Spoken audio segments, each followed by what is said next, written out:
স্বেচ্ছায় অবহেলা কিনতে চাও? তবে মানুষকে অতিরিক্ত মূল্য দাও আর মানুষের প্রতি দুর্বলতা প্রকাশ করো। দেখবে এটার জন্য না তোমাকে কোনো পরিশ্রম না কোনো কষ্ট কিছুই করতে হবে না। এই অবহেলা এমনিতেই তোমার মনের বেদনা আরও প্রবল বাড়িয়ে তুলবে। ঠিক তেমনি, আচ্ছা বলো তো, এই প্রকট গরমে ফুলকপির কি কোনো টেস্ট থাকে?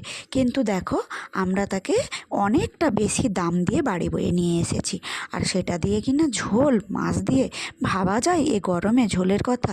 তো যাই হোক, নিয়ে যখন আসা হয়েছে তো খেতেই হবে। ঠিক একইভাবে কিন্তু শীতকালের ফুলকপির যে টেস্ট থাকে এটা কিন্তু গরমকালে নেই। তো যাই হোক, কী আর করা যাবে বলো, ফুলকপি আর মাছের ঝোল দিয়ে কিন্তু দুপুরের মেনুটা বেশ জমিয়ে খেয়ে নিলাম।